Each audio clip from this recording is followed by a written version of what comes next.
जैन बच्चों, कैसे हम उम्मीद आप लोग अच्छे होंगे, अच्छे से पढ़ रहे होंगे। आज हम कक्षा 9 का नया चैप्टर शुरू कर रहे हैं। ये छठा चैप्टर है ये, ठीक है। इसका नाम है रेखाएं और कोण, ठीक है। एनसीईआरटी से है। इसमें कॉन्सेप्ट हम सीखेंगे अभी। देखो, ये रेखाखंड के बारे में हम जान चुके पहले चैप्टर में। रेखाखंड क्या होता है? दो बिंदुओं के बीच की जो रेखा होती है उसे रेखाखंड कहते हैं। अब ये ए बी के बीच का जो बिंदु है, ये क्या रेखाखंड है ये। अब इससे ना इधर जाएगी रेखा ना इधर जाएगी, तो ये क्या होगा? रेखाखंड हो गया। ये क्या हो गया? रेखाखंड। किरण, किरण की क्या परिभाषा होती है? किरण जैसे है ना, जैसे एक रेखा है। रेखा कैसी होती है? इधर भी जाती है इधर भी जाती है। किरण कैसी की होती है? इधर रेखा अब नहीं जाएगी, यहाँ से रेखा चलेगी एक बिंदु ए से और इधर ही जाएगी, तो ये क्या हो गई? किरण हो गई। एक बिंदु से चलकर एक ही तरफ जाएगी, तो या तो इधर जाएगी या फिर इधर जाएगी, तो ये क्या हो गई? किरण हो गई है, ठीक है। इसे किरण कहते हैं। समरेख बिंदु किसे कहते हैं? समरेख बिंदु, समरेख बिंदु जो होते हैं जो एक रेखा पर स्थित होते हैं, जो एक ही रेखा पर स्थित होते हैं, स्थित हो। जैसे ये रेखा है, तो इसमें एक बिंदु ए है, ये बिंदु बी है, ये बिंदु सी। ये क्या? समरेख है, क्योंकि एक ही रेखा पर स्थित बिंदु है, तो ये क्या? समरेख बिंदु है, ठीक है। अगला नंबर आता है कोण का। कोण क्या होता है? कोण जैसे किरण है, किरण इधर गई, एक यहाँ से गई एक किरण, ए बिंदु से एक किरण इधर गई और यहीं से एक किरण इधर गई, तो ये क्या बन गया? दो किरणों के मिलान बिंदु। दो किरणों के एक ही उभयनिष्ठ बिंदु से जो दो किरणें निकलती हैं, तो वो क्या कहलाता है? कोण कहलाता है। ये क्या कहलाता है? कोण कहलाता है। इसका कुछ भी मान हो सकता है, कोण कहलाता है। और जो किरणों का मिलान बिंदु होता है, इसे कहते हैं कोण का शीर्ष, ठीक है। इसे कहते हैं शीर्ष, कोण का शीर्ष, ठीक है। और जो दो किरणें होती हैं, जिस कोण को बनाती हैं मिलाकर, इनको क्या कहते हैं? भुजाएं कहते हैं। एक भुजा ये हो गई कोण की, एक भुजा ये हो गई, ठीक। अब देखिए, कोण कितने प्रकार के होते हैं? कई प्रकार के हो सकते हैं। देखो, ओ ए वी। देखो, ये न्यून कोण है।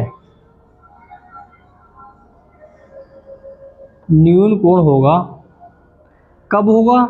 जब जो x का मान है, x का मान है छोटा होगा किससे?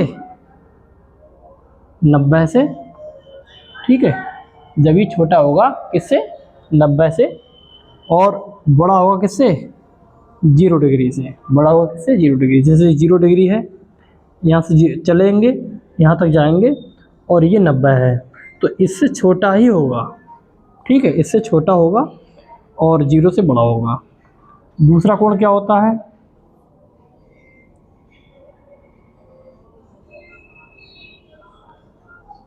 वो से चले, ठीक है। इसे मिटा दे रहे हैं ऊपर को।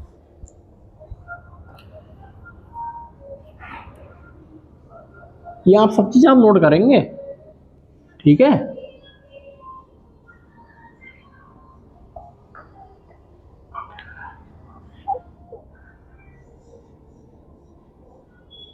ये क्या है? ये है समकोण। कैसे?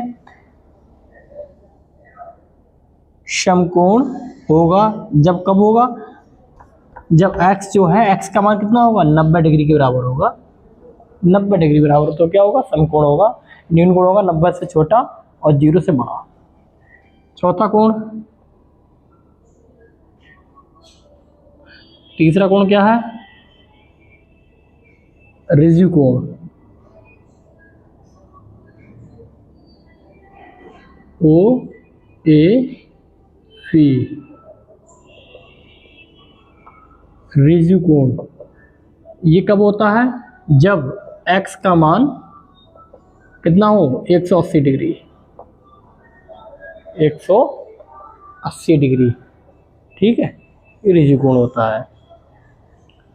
और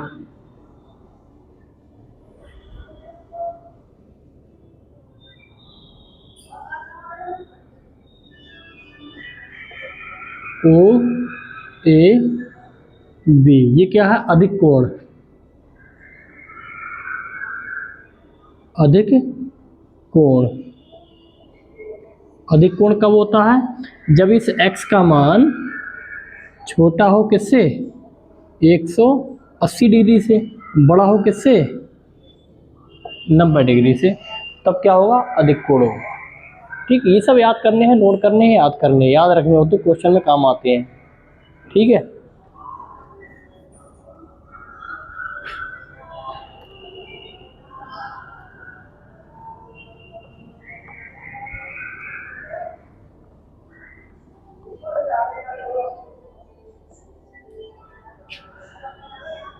अगला कोण है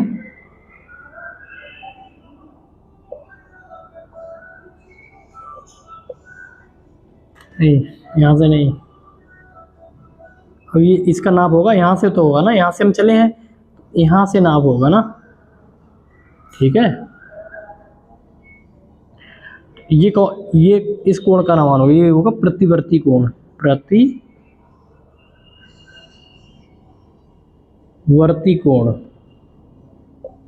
ये प्रतिवर्ती कोण कब होता है? जब इस x का मान छोटा हो किससे? 360 डिग्री से, और बड़ा हो किससे? 180 डिग्री से। छोटा हो 360 से और बड़ा हो 180 डिग्री से, इसके लिए। ठीक है, तो इस कोणों के प्रकार हैं ये, हर चीज़ को अलग अलग नोट करें। ये x है तो इसके लिए है, ये x है इसके लिए है, ये x है इसके लिए, सबके लिए एक ही मान रखा हमने। आप चाहे तो कोई भी नंबरिंग कर सकते हैं, x y z कुछ भी कर सकते हैं, अलग अलग कर सकते हैं। ठीक है, तो इसके लिए इसके लिए अलग है तो इसके लिए x अलग हुआ, इसके लिए x अलग है तो इसके लिए x अलग हुआ। ठीक है, तो ये याद रखने हैं, ये काम में आते हैं। अब आता है आसन्न कोण।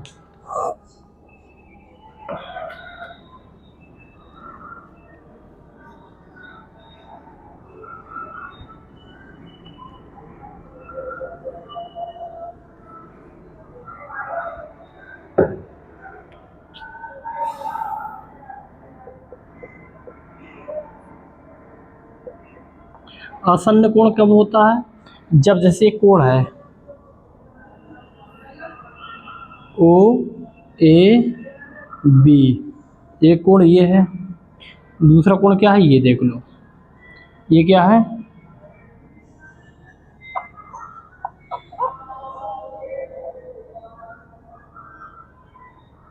ठीक है, ये सी।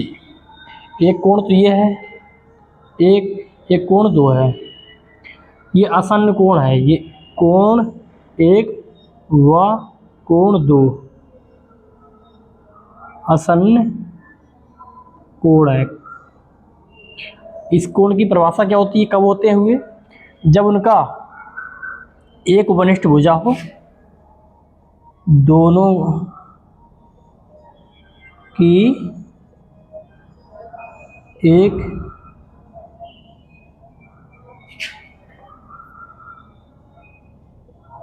वनिष्ठ भुजा हो,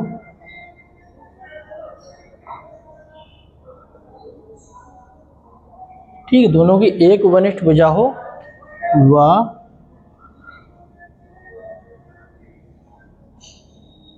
वनिष्ठ शीर्ष हो, वनिष्ठ शीर्ष हो। ये वनिष्ठ भुजा है, ये वाली ओ भी, और वनिष्ठ शीर्ष क्या है? ये ओ। दोनों कोणों का, इस कोण का भी और इस कोण का भी, दोनों की वनिष्ठ एक भुजा है और दोनों का वनिष्ठ एक शीर्ष है। तो ये क्या कोण क्या कहलाते हैं? आसन्न कोण कहलाते हैं। ठीक है, ऐसे कोण आसन्न कोण कहलाते हैं। ठीक है,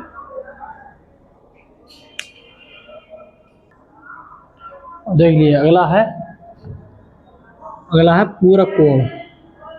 पूरक कोण, पूरक कोण कौन सा होता है? जब उसका मान 90 डिग्री हो। ठीक है, संपूरक कोण, संपूरक कोण, संपूरक कोण क्या होता है? इसको या तो ऐसे लिख सकते हैं, दो पूरक कोण या 180 डिग्री, इसका मान होता है 180 डिग्री। तीसरा मतलब और है अगला शीर्षाभिमुख कोण,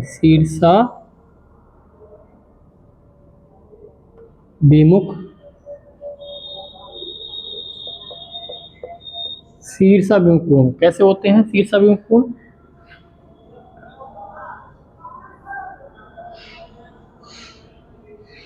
दो लाइनें हैं, दो रेखाएं हैं, ठीक है, जो आपस में प्रतिच्छेद करती हैं, उनका प्रतिच्छेद बिंदु वो है।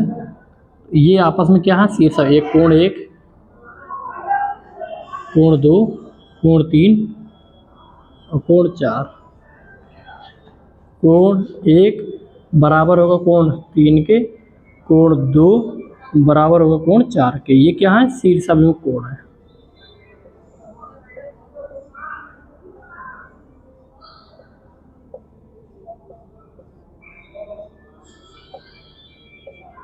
शीर्षाभिमुख कोण है, ठीक है।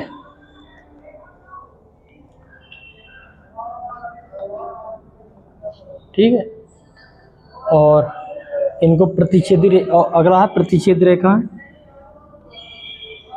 प्रतिच्छेद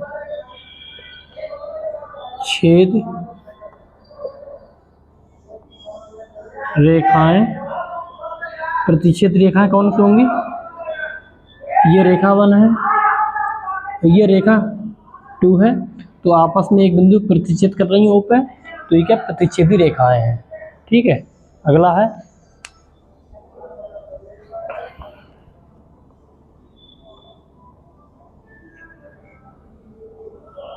ये याद करने वाली चीजें सब काम में आएंगे, इसलिए लिखवा रहे हैं सब।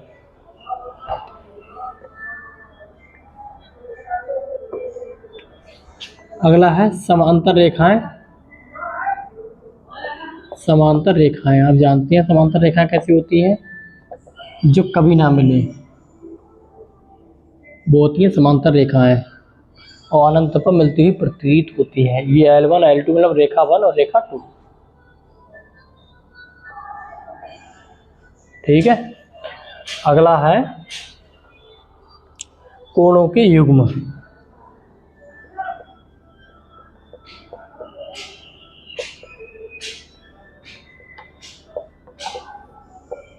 देखो कोणों के युग्म कैसे होते हैं, जैसे कोई एक रेखा है,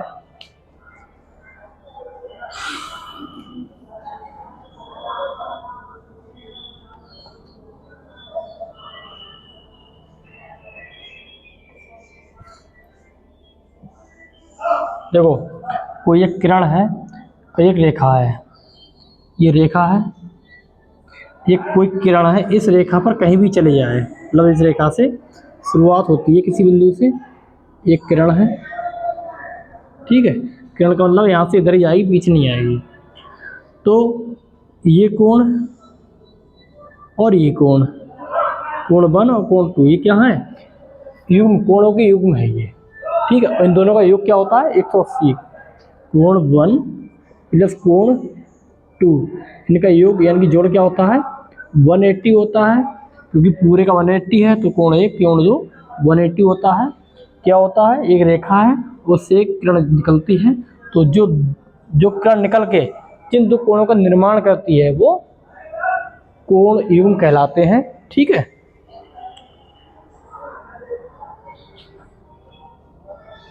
और एक प्रकार से आसन्न कोण भी है, तो लिख लेंगे 2 आसन्न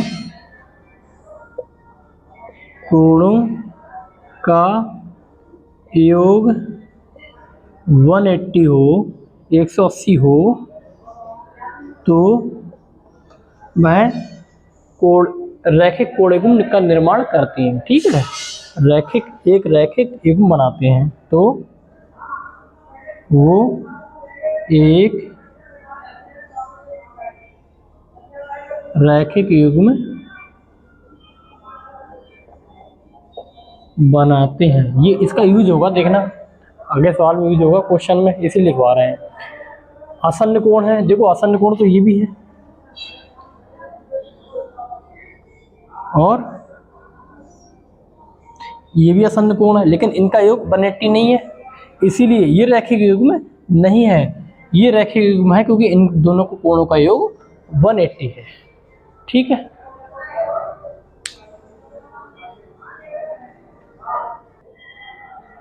देखो प्रमेय है, प्रमेय 6.1 है। इस प्रमेय को याद रखना होता है, ये एज ए फार्मूला के तौर पे काम करते हैं। ज्योमेट्री में रेखा की मतलब प्रमेय जो होती है वो फार्मूला की तरह होती है, इनको याद रखना है।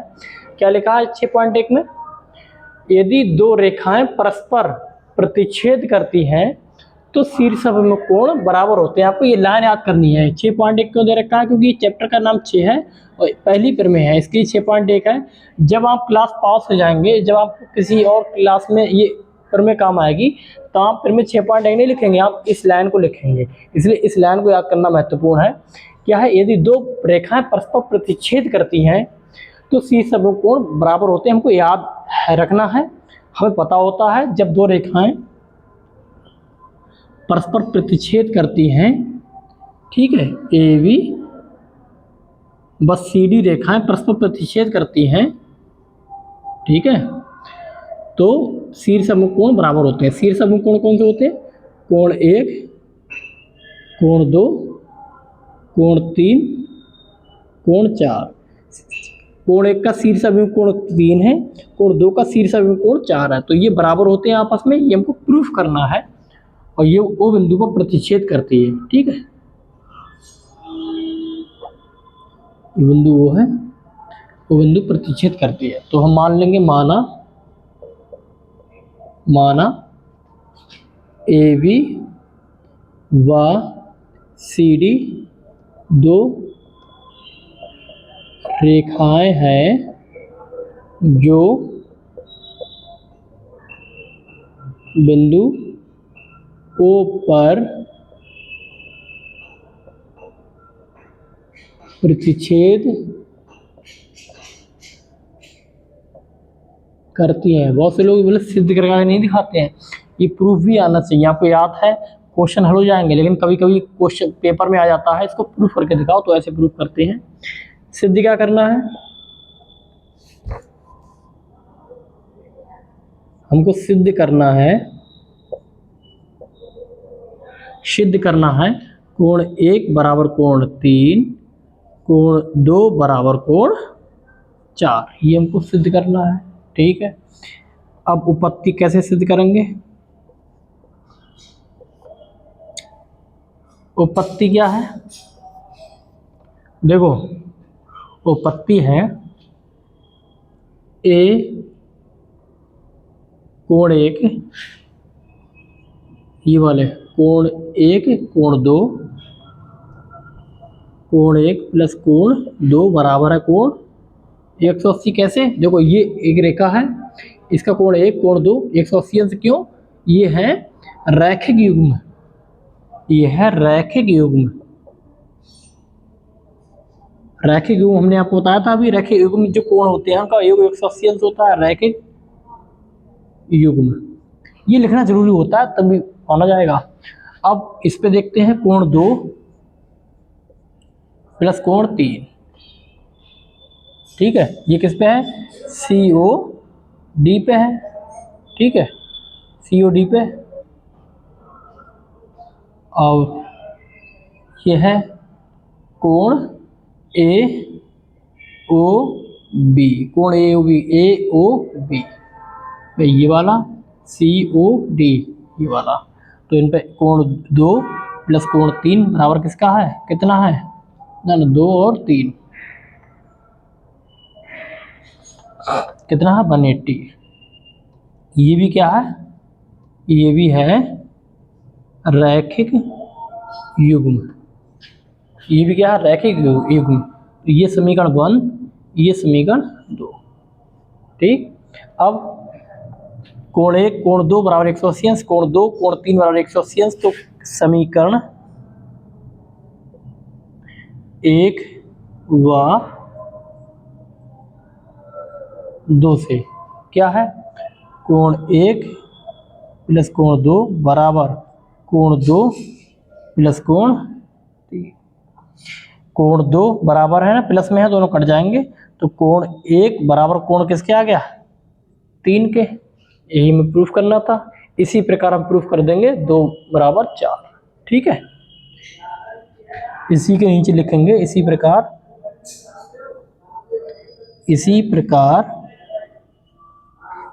प्रूफ कर देंगे हम कोण 2 बराबर कोण 4 के। यही सिद्ध करना था।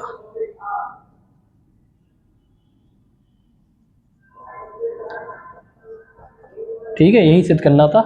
कोण 1 बराबर कोण 3, कोण 2 बराबर कोण 4 ऊपर में है, याद रखना। और प्रूफ भी इसको देख लेना, ऐसे प्रूफ करते हैं। ठीक है,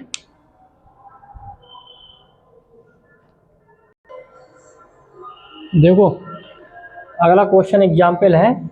इस चीज चित्र किताब में दे रखा है। इसमें लिखा है किरण ओ एस रेखा POQ पर एक खड़ी है, ये रेखा खड़ी है। किरण OR और OT क्रमशः POS और SOQ के समद्विभाजक हैं। इसका मतलब है ये जो कोण है ना, वो इस कोण के बराबर है, और ये जो कोण है वो इस कोण के बराबर है। ठीक है, समद्विभाजक है तो POS दे रखा है x, तो ROT ये हमको ज्ञात करना है। कैसे करेंगे, देखो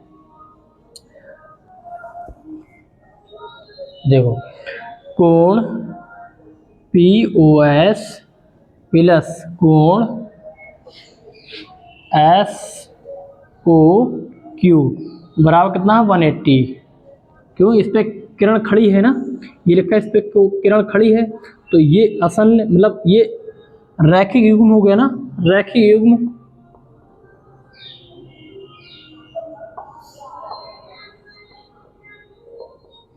रैखिक युग्म कोण का योग 180 अंश होता है। POS क्या है, POS हमको क्वेश्चन दे रखा है x है, POS बराबर क्या है x है, तो इसमें रख दो, तो x प्लस SOQ बराबर 180। ठीक है, तो कोण SOQ बराबर 180, x उधर पहुंच जाएगा, माइनस पहुंच जाएगा। ठीक, ये आ गया। अब देखो हम क्या करते हैं। अब देखिए, चूंकि OQ ना OR जो है वो इस कोण का समद्विभाजक है, तो हमको ये हिस्सा याद करना है। हमको क्या याद करना है, ROT। तो हमको पहले तो ये आ जाए और ये आ जाए, इन दोनों को जोड़ देंगे हम। ठीक है, तो ये याद करना, तो पहले सबसे पहले हम क्या याद करेंगे, ये वाला हिस्सा, ये याद करेंगे। कोण ROS क्या होगा, आधा होगा किसका, कोण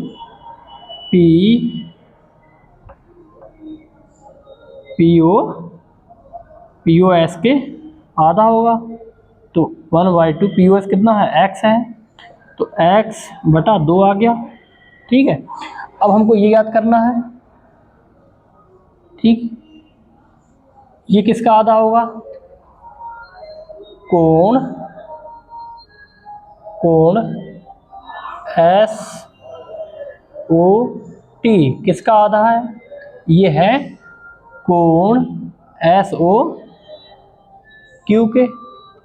ठीक है, SOQ के, तो कोण 1/2 SOQ कितना आ गया, SOQ है ये यहाँ पर आ रखा है 180 माइनस x।